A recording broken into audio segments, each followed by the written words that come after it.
Just be glad for all you have that's in today. Hey everyone, Connie here, and welcome to my blind reaction to One Piece, episode 780.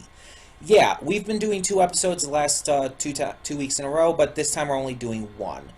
And the reason for that is just because I want to save some time today.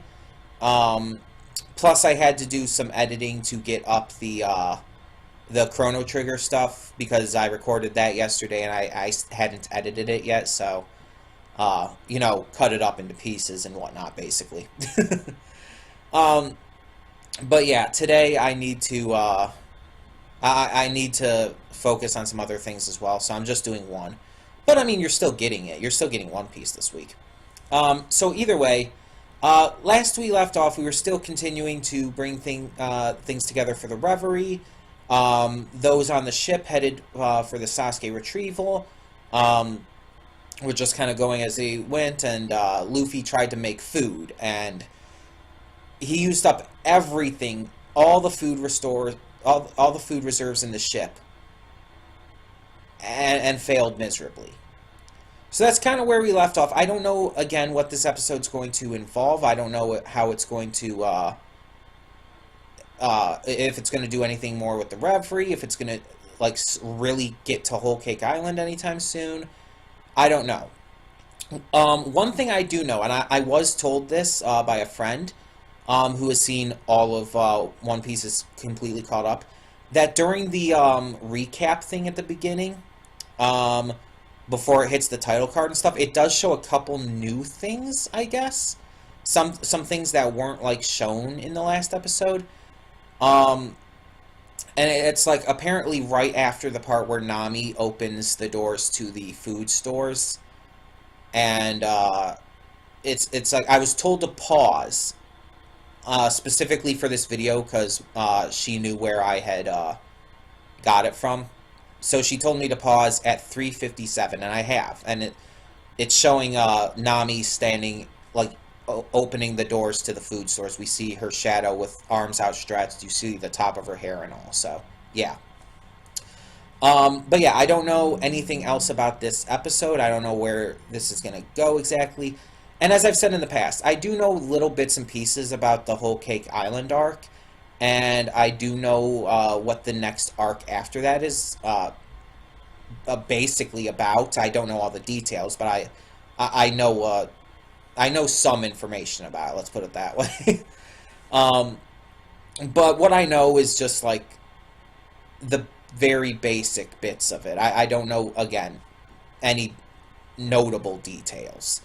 So it's going to still be interesting to see how it gets to all of that. And yeah, right now we're kind of in the transitional period between the Zou arc and the Whole Cake Island arc, so I don't know if this episode's going to really kick things off with that. I know there are a couple episodes between the arcs. I don't know if this is where we're getting started on that or not. We'll just have to see. But yeah, in the meantime, we're just going to get this started. I don't really have anything else to say at the beginning here. So we're just going to get this going. So when the screen fades to black, pause this redirect and go to the description below. Follow the link to the reaction, and after you watch it, come back here to the redirect and resume play, because after it fades to black and then fades back in, everything from that point forward will be my afterthoughts, and will contain spoilers to the episode. So that being said, thank you so much for tuning in, and I will see you at the reaction. And we are back, and we will begin with spoilers in 3, 2, 1, now. So I'm going to start this discussion regarding something that may seem almost a little random, but it kind of I kind of started thinking about it at the end here, when it was, like, brought up Luffy is dumb and everything. I want to compare him to a character who is commonly seen as one of the most popular characters in all of anime, especially shonen anime, and that is Son Goku from Dragon Ball Z. Both Goku and Luffy are massive idiots, both of them are obsessed with food, and both of them are great in a fight. But there's one fundamental way both of them differ, which makes me love One Piece but actually really not like Dragon Ball Z or any of the Dragon Ball series as much. Luffy is a good person. Goku is not. And I'm not going to go too far into this, but just as a huge example, Goku is he abandons his family. He puts his family in danger in horrible ways. Like, for example, with how he put Gohan in danger against Cell. And all he really cares about is getting stronger. Getting stronger and fighting stronger villains. In the end, he doesn't show any real humanity to him. And I mean, I know he's not actually human. He's a Saiyan, but still, you know what I mean. The most humanity he ever shows in the series is when he gets angry for Krillin dying from Frieza. And it helps him become a Super Saiyan. That is the most humanity he shows in the entire franchise, honestly. And pretty much the entire rest of the time, he's just a horrible person, a horrible role model. Who, honestly, I don't even think he loves Chi-Chi. I honestly don't. I do not think he loves Chi-Chi at all. I think that he's just with her because she cooks for him, and they're friends, they have history, and, of course, because she fought him in a tournament. I think that's the only reason he actually stays with her. I don't think he has any actual connection to her. I mean, compare that even to just Vegeta and Bulma from Dragon Ball Z, and you'll see a massive difference. Vegeta and Bulma truly do care for each other.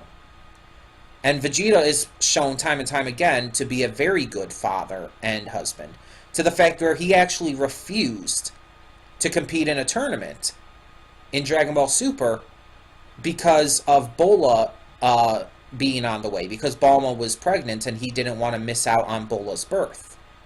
That's something that Goku would never even consider. Goku has abandoned his family so many times, it's not funny. But let's actually make the comparison to Luffy that I was kind of going into all of this about. Luffy, on the other hand, almost every major fight he gets into is related to his empathy and sympathy for others.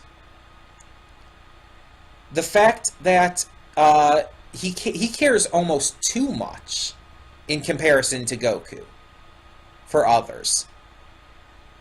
Whenever he fights an enemy, it's not because he wants to become stronger. It's not because he wants to have a great fight. He fights enemies because of moral reasons, because he sticks up for other people. Whether it's his crew members or people he's just met.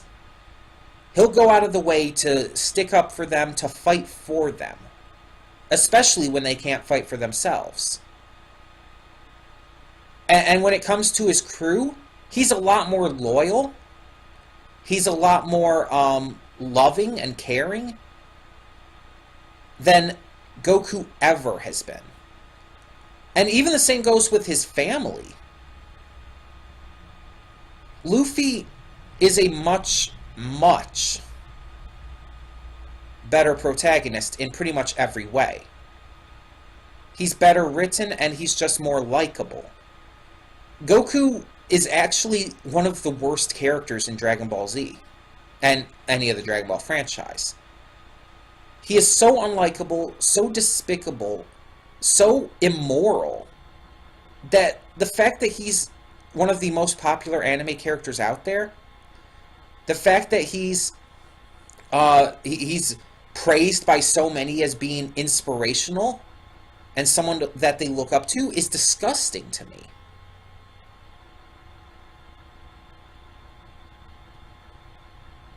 But I did just think of that because, again, there is definitely that connection there with they both do have very big similarities, which is why there has been crossovers. Again, they're both very heavy eaters. They both do enjoy fighting and are both good at it. And they're both dumb as bricks. But again, it's their difference in morality, character, and just overall likability that makes Luffy so much better. And you don't see it too much in this episode. This episode's more along the lines of him just goofing around and being a glutton. But you've seen it so many times. I mean, hell, the Enies Lobby arc, with him and the rest of the crew declaring war on the Navy in order to save Robin, huge example of that. Or one of probably the most iconic scenes in the entire series is early on. And I get emotional just thinking about this. And I actually saw it again recently. In Arlong Park, when Nami's at the end of her ropes and she starts stabbing her shoulder, right where the Arlong tattoo is, Luffy comes along and she starts yelling at him, telling him, "You don't belong here. You shouldn't be here. I told you to leave. This isn't any of your business." And Luffy's like, "Yeah, it's not. And you're right. You did tell me that." And he just lets her get it out. And then when she finally asks him for help, which he clearly knew she was going to do, but he was letting her get out her frustrations. He doesn't hesitate. He puts his hat on her head, which is a huge, important moment in the series, because before this, and it was made clear in that scene, that before this he had stated to her that no one touches his hat, that it's his treasure. He willingly gives it to her, puts it on her head, and shouts out, "Damn right. I will fight for you. I will defend you. I will protect you, because you're my friend." That is what makes Luffy an amazing character.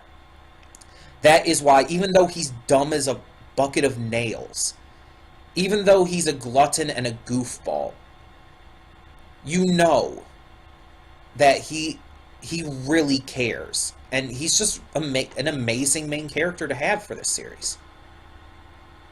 So yeah, I wanted to get that out of the way, and I know I spent almost 10 minutes just talking about that, but that really came to mind in this episode. Now, with this episode, so our crew are starving because Luffy used up the food stores, but they eventually arrive in an island. However, this island is a Navy base. At the base, a former subordinate of Garp arrives, and his name is apparently Gaunt, I believe it was. And Gaunt is a troublemaker. He has no qualms about fighting other Navy members, and he seems to be very, very hot-headed. He's also only a teenager still. He's still very young. And he seems to have like this kind of gauntlet-like thing going on that increases the power of his attacks. So there is that as well. In the mess hall, we see that he has some other friends there that he used to, I guess, work with. And they reunite, and things kind of just, I guess, go okay for them at the moment. But Luffy and Carrot have snuck in there as well just to get some food because they smell it cooking. And they get their food. Nami and Chopper chase them in there. They get fed too, and everybody's enjoying the food. Until one of the guys, one of Gaunt's friends, overhears Nami's name. And he goes to her, he recognizes her as being a pirate and everything. He knows exactly who she is. And then he tries to propose to her. And tries to kiss her. Like, just openly kiss her, straight there. But he gets punished for it, luckily enough. and Nami gets away. But unfortunately, the rest of the Navy do end up finding out, and basically shit goes down, and that's kind of where the episode ends. Now, this, I think, is probably filler. I think this is probably a little filler story, like this wasn't in the manga at all. But I've always said that most of One Piece's filler is pretty good, and so far I like this. I like Gaunt as a character. I like that we got to see more Garp and Kobe because of him being there. And I like that this is definitely setting up a possible fight between Luffy and Gaunt. Especially, they look so much alike. I'm sorry, they really do. But yeah, it's setting up a possible fight between them in the next episode. And I definitely can't wait to see that. And maybe we're going to have Gaunt's friends facing the other Straw Hats. That would be cool to see. I really hope we see Carrot fight. We know that Carrot can fight. That she is legitimately extremely strong. So I do hope we can see her take part in this too. Also, we see that the rest of the crew is back with the ship, except Brook, who's on the sub and everything. They know what's going on because Brook had heard the siren and everything. And so right now, Nami and Chopper are going to head to the food storage to steal the food and get out of there while they wait for Luffy and Carrot to do the same. Which, again, as I said during the reaction, they know that Luffy is able to get through this. They know that there's nothing that'll stop him here. And I'm sure they know Carrot is super strong too, so I don't think they're worried. That's why they left them behind. But this covert mission ended up going really poorly, but that's not a surprise because Luffy sucks at covert missions. Honestly, I don't know why you had him go. It should have just been Nami and honestly, Chopper. They're probably the most... they're probably the easiest to blend in. Because Brook, definitely no. He would be way too easily recognized because, I mean, he's a skeleton. Luffy, obviously not. Carrot, obviously not. And either of the other Zoe on the ship, Peckham's or, what's-his-face? Why can't I think of his name right now? You know what I'm talking about. But either of them wouldn't work either because they, again, stand out way too much. But yeah, I just feel like, even though they're not part of the crew, I still feel like they'd gather too much attention. Nami and Chopper, I feel, would be the easiest, again, to blend in. Even though Chopper doesn't really that much, but... I mean, we've seen Chopper kind of blend in, per se, from time to time, so... Yeah. Either way, I did really enjoy this episode, and I'm actually glad I chose to only do this one episode. Because as I've said in the past, I actually like leaving things off on a cliffhanger. So I'm actually excited that we got to do that this is going to be continued next week. My hype for the next episode is going to be raised, and it's definitely I'm going to be more excited once we get to it next week. Though this does seem to be like its own little mini filler arc, of course, so I don't know if in the next couple episodes we are going to get to more of the Reverie stuff, or if we're just gonna, like, after this, go pretty much straight into Whole Cake Island. I don't know. But all in all, yeah, I really enjoyed this episode, and I can't wait to see where this little mini arc finishes off. So tell me in the comments below what you thought of this episode. What did you think of Gaunt? What do you think of the adorableness that is Carrot and her love for seagull-shaped carrots? What do you think of the crew members that were sent for this covert mission, honestly? And hell, what do you even think about all that I mentioned about the differences between Luffy and Goku? Tell me your thoughts on all of that and more in the comments below, and thank you so much for tuning in. For now, I'm Connie, and I'm signing off. See y'all next time. And though you've come through many obstacles,